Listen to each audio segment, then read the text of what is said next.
So, I have quite a few controversial opinions when it comes to public transportation. The Lothian Bus Service 23 is in my top 5 favourite buses in Edinburgh. I think that Plaxton presidents are overrated. And most importantly, I think that Dunfermline has a better bus network than Stirling. Fight me. However, if there's one opinion that I have when it comes to the buses in central Scotland that most people probably think is just a load of crap that I've regurgitated from my chest cavity, it's that one of the biggest and most well-used park and rides in all of Scotland is by far my least favourite.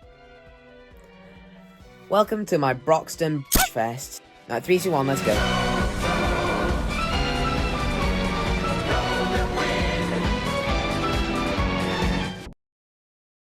It all started with a fish with legs. Yeah, I'm personally an evolutionist myself. If you don't believe in evolutionism, then that's fine. You can just blot this segment out, but this is just a weird monologue I want to do anyway, so yeah.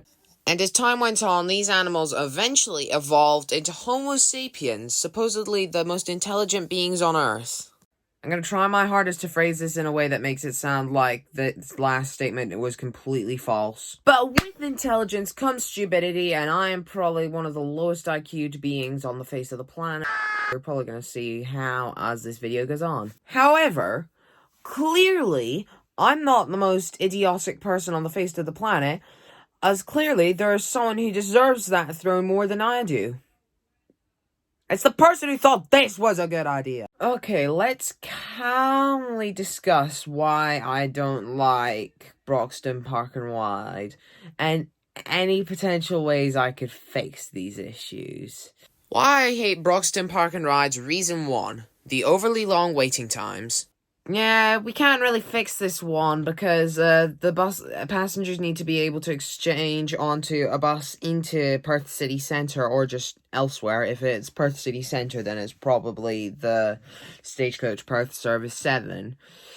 So, yeah, I'm just gonna have to tolerate this. Reason 2, its location. Yeah, the reason I don't like its location is because as an Edinburgher through and through, it means that you have to come up from the south east and then go around the south and the west to Broxden roundabout, queue there for donkey's ages, and then get in.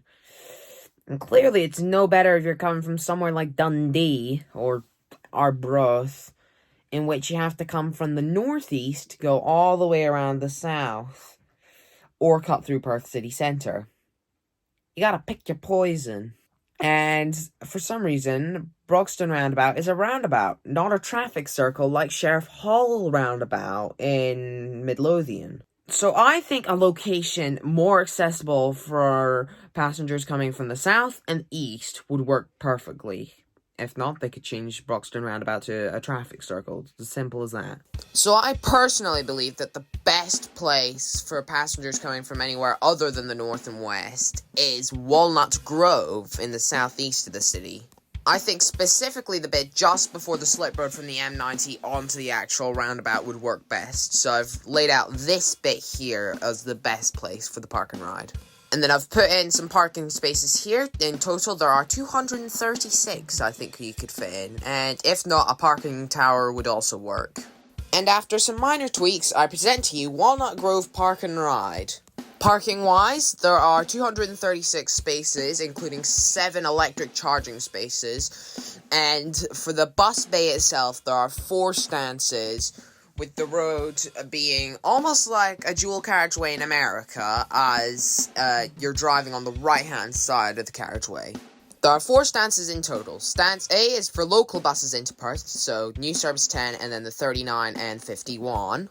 Stance B is for coach services heading northbound and eastbound, so the E1 and E3 to Dundee, the 092 to Aberdeen, the M90 to Inverness via Perth, which would be all journeys now, and the M92 to Aberdeen via Kinross. Stop C would be the same but heading southbound or westbound, so the E1 to Edinburgh or Wallyford, E3 to Glasgow, O92 to Edinburgh, M90 to Edinburgh, and M92 to Edinburgh, Viking Ross. And stance D would be local services for the cars of Gary, so the 39 to Arbroath and the 51 to Abernight. I forgot to include it, but the Flixbus N11 would also stop at stances B and C. Okay, so Tenru, I think, could do Walnut Grove to SSE via Barnhill, Mill Street, and Muirton. And if that isn't a good idea, it could just be a park and ride to park and ride link and go Broxden to Walnut Grove instead.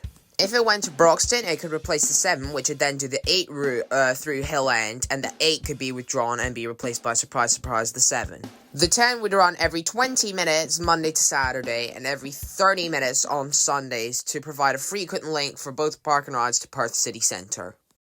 I completely forgot I even started this project, but I'm just gonna continue working on it as if I didn't just take a 2-week break. Well, that's one thing sorted, but that's not the only thing I have to complain about.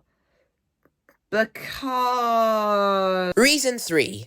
It's bloody layout. Honestly, gun to my head, I couldn't explain what the hell I think they were thinking with this layout. Okay, but to play devil's advocate here, it is a decent layout if there aren't many buses.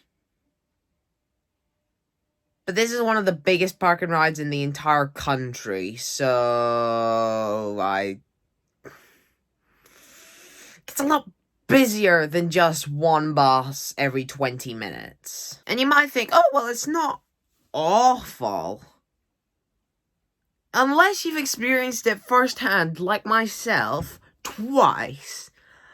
2 times I've taken an M90 through there, and the first time we were stuck there for 27 minutes, I kid you not. And the second time, the bus was there for a solid, 15 minutes. And the first time, we were essentially just doing, we did, 4 or 5 circuits around, the kiosk, just trying to get past. But the thing I find most surprising is that not only was I able to find a more effective layout for the buses, but in doing so, I found a more effective layout parking-wise, which meant that I was able to introduce an extra 37 parking spaces on top of the already big 400. So my best idea is that we use this part of the park and ride and completely overhaul it. How, you might ask? Well, the old 7 terminus would become extra parking, and the parking next to the kiosk would then become the bus hub with more parking behind the kiosk. And the parking here would be laid out almost like Hull Beath Park and Ride, but with an extra turning circle for the 7 and or 10.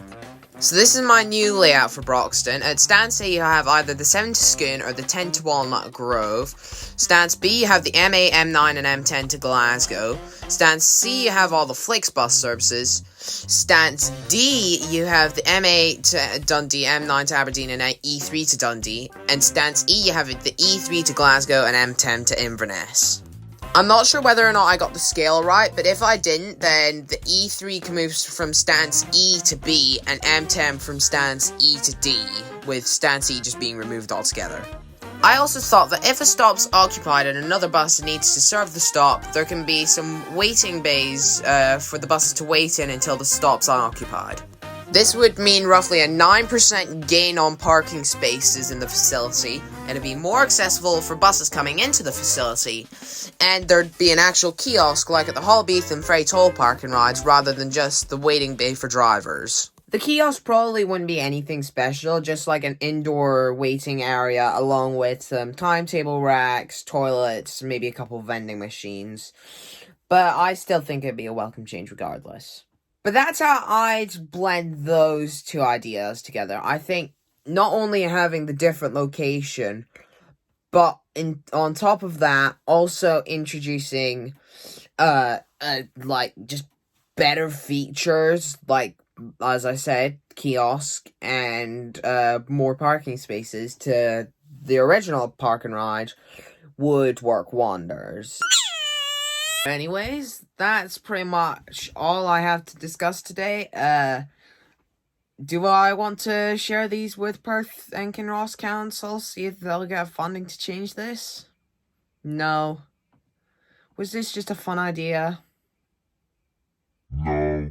But if you guys have any other methods you'd go about for changing this, just the comment section's free. You can feel free to leave a comment below explaining your thoughts. But until next time, I am going to get to editing this, as it seems like it's going to be quite a juggernaut to edit, as I have like 18 minutes of footage. We'll see how much I cut from here.